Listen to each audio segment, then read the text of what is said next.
In this episode, we're talking about a mother in Hillsboro County, Florida, who had been arrested after she allegedly gave one of her relatives a bottle filled with bleach. No, not to clean the house, but to feed her 13-month-old baby. Welcome, everyone. Welcome, lambs. Welcome, new lambs. Welcome to Love and Murder, Heartbreak to Homicide, the Florida Man edition. If you are new here, hi, my name is Kai, and thank you for joining us. Before we begin, as I do with every episode, I want to say thank you to my lambs in Patreon, patreon.com/Love and Murder for sponsoring this episode and all my episodes. If you want to be a sponsor of Love and Murder, then just head on over to patreon.com/Love and Murder and become a supporter of the Lamb Podcast. Now let's get into this Florida Man Friday. On January 2nd, 2024, police responded to a call from a, quote, concerned relative who told the 911 dispatcher that their relative, 31-year-old Melissa Elaine Barnes, had just tried to feed her 13-month-old baby, or in layman's term, the 1-year-old child, a bottle of bleach. So authorities were dispatched, and when they got there, the relatives told them that Melissa and the baby had been living in, quote, an unpowered shed, which they described as being, quote, cold, cluttered, and unsanitary. The relative then removed the baby girl from the shed and attempted to feed her with a bottle that Melissa had given them. However, when the baby refused to drink the bottle, the relative became suspicious. Like, what does she have in this bottle? Quote, upon inspection, the relative discovered the bottle contained bleach. When questioned, Barnes claimed to have used bleach to rinse the bottle. You use bleach to rinse it, so why does the liquid in here smell of bleach? I could understand there being a lingering smell of bleach on the bottle. It wouldn't be that heavy and that pungent, but the liquid in here, I'm just asking, the liquid in here smells of bleach. Did you forget to rinse the bleach out of the bottle, or I just need to know more information? That's just me. I would ask that. So immediately, Olivia Benson, I'm just playing. Olivia Benson isn't in there. But immediately, the Special Victims Unit took over the investigation, and agents from the Florida Department of Children and Family immediately took the 1-year-old girl away from Melissa and placed that baby with a relative. Authorities got and executed a search warrant on the shed where Melissa and the baby had been staying, and deputies said that they removed, quote, bleach-based disinfectant and paint from the shed. The contents of the baby bottle were sent to the FBI laboratory for analysis, confirming the presence of chlorine-based bleach. So on May 28th, Melissa was arrested. What? Wait a second. May 28th, she was arrested. This happened in January. May? Are you serious? Anyways, being that it was like 4 months later, they had to go and find Melissa because she wasn't just staying in the same place. And they found her in Highlands County with the help of that sheriff department. Highland County is about 110 miles southeast of where she originally was. So my question is, was she just trying to run, or that's the only place that she could find people that would let her in? I mean, you did leave her for 4 months. That's insane to me. I thought they would have immediately arrested her. 4 months later? So anyway, she was arrested and charged with 1 count of abuse and 1 count of child neglect. In January 2024, she was convicted of a misdemeanor in resisting an officer without violence. And this is just me looking up on her arrest warrant. I just wanted to see if she was in prison, just what happened. And so that's what I saw. January 2024, she had a misdemeanor of resisting an officer without violence. I also saw that she had another charge of possession of controlled substance, and the bond amount for that one was $2,500. And she had another charge of DUI with serious bodily injury, and this was the last of the charges before her current child neglect charge. This case is deeply disturbing. No child deserves to be subjected to such dangerous and neglectful conditions. The Hillsboro County Sheriff's Office is committed to protecting our community's most vulnerable and will work tirelessly to ensure that those who harm children are held accountable. End quote. But my thing is 4 months though? 4 months though? But on the flip side, on the positive note, shout out to that relative, because a lot of relatives don't say anything. For some crazy reason, they sweep it under the rug and they do stuff like saying, well, I'm just not going back over there anymore. Like literally that's it. They don't help the children. They just don't see it anymore. And that makes them feel good about themselves. So total shout out to that relative who took action and help that child, because I'm 100% certain that if that child had been left in the mother's care, that child would be dead or seriously harmed. So shout out again. Third shout out. And that is all I have for you for this episode. What do you think of this one? The craziness. And what I'm going to ask you is not a poll question. It's just more of a send in your stories if you know anything like this. If you know of any friends or family that had been harming their child and nobody said anything, or if it was you and nobody said anything, I want to hear your stories. So send those in for me. You could just leave them in the comments below, or you can email it to me, noconductradio@gmail.com. Now, in your past comments, we had another Florida Man Friday. It was, man murdered his girlfriend and then drove her to the police station with the body in the car. That was the case of Alexander Roque. So you can go back and look for that. Or actually, I'll put the link in the show notes below. If you haven't listened to that, definitely listen to it because it was crazy. So the link for it easily is going to be in the show notes below. After you listen to this, you could just click on that and listen to it later. Anyways, from y'all, I asked a poll question. Should people who confess to a violent crime and term themselves in receive a reduced sentence as part of a plea deal? And Vicky Perez commented no. And I had read previously what the poll responses were for that one. Another Florida Man Friday. This one was Tanya White. Children were found living around piles of dog feces and the parents ended up being arrested. Vicky Perez said for this one, so she was mentally sound to perform her professional job, but mentally unstable to not properly take care of her children and home. I'm not buying it.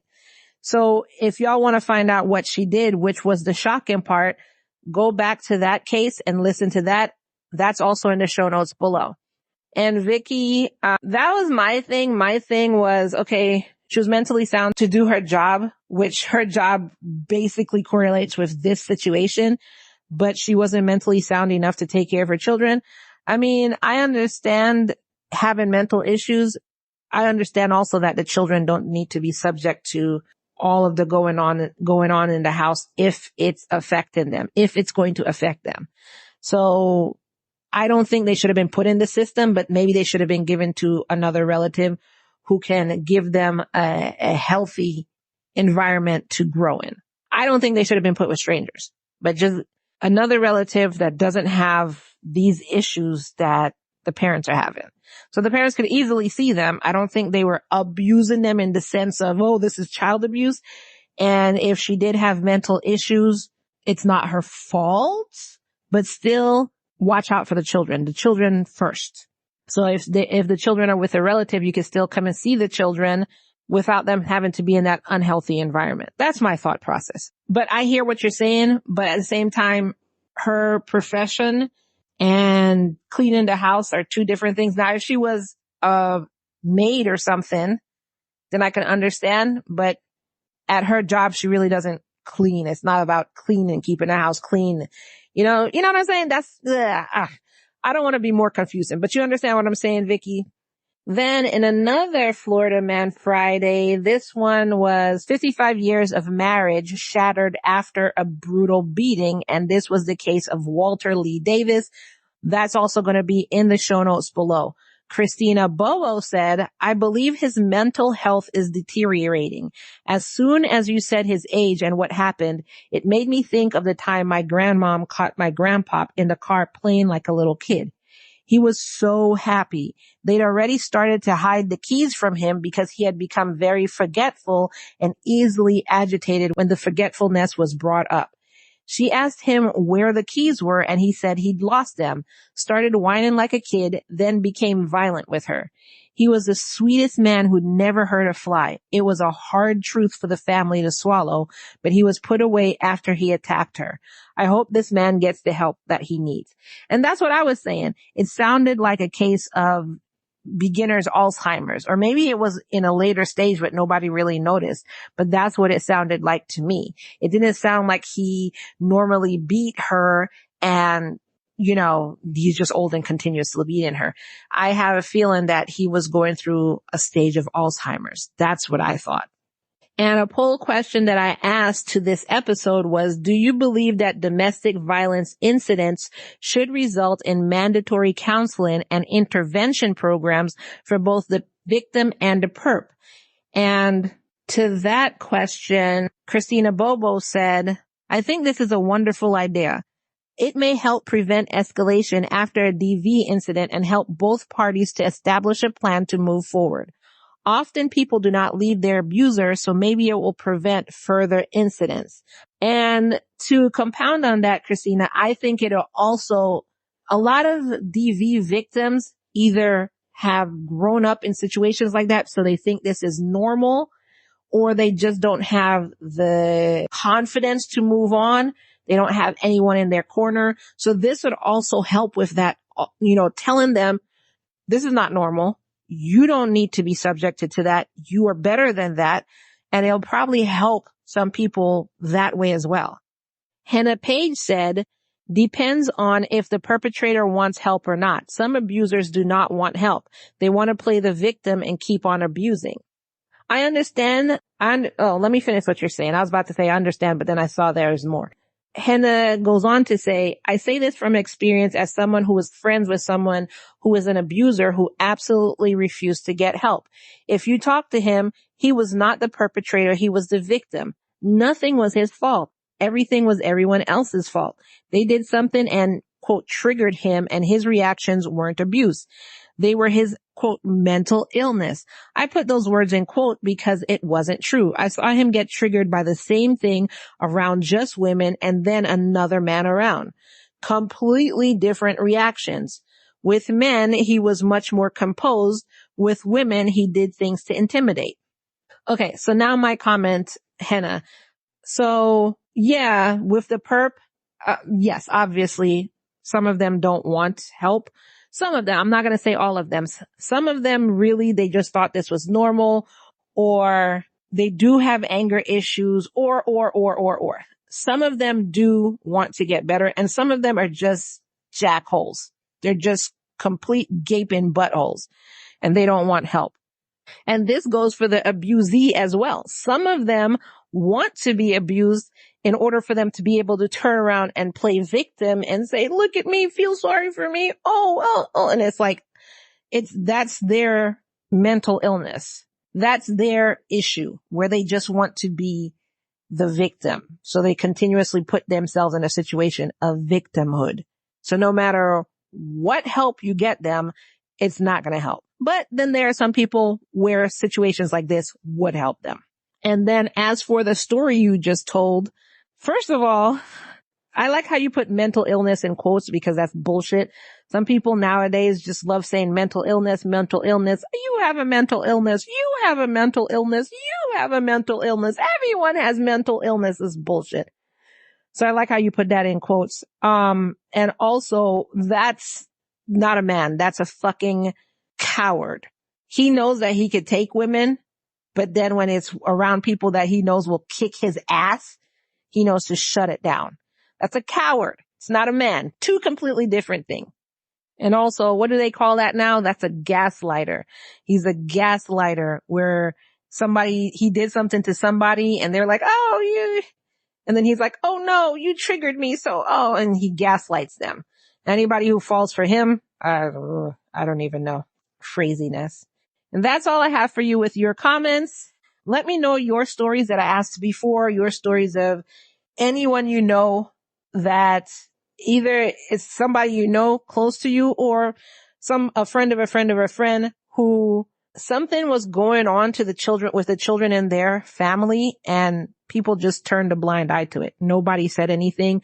They just said, well, insert names here, children. She is really abusing them. So I'm never going back over to that house. So I don't have to see it myself. Like something like that. You know what I'm saying? So tell me your stories in the comments below and I'll read it in a future episode. And that is all I have for you. Before you go, don't forget that a free and easy way of helping Love and Murder out is by just simply sharing this episode. So hit the share icon that's on any platform that you are on. Share it to your social media. You can share it to Reddit. You can share it to Instagram. You can share it to TikTok. Share in your text messages. Share it with your mom. Share it with your dad. Share it with your brother. Share it with your sister. Share it with everyone you know and everyone you don't. Share, share, share, share, share. And I will see you in the next episode. Bye.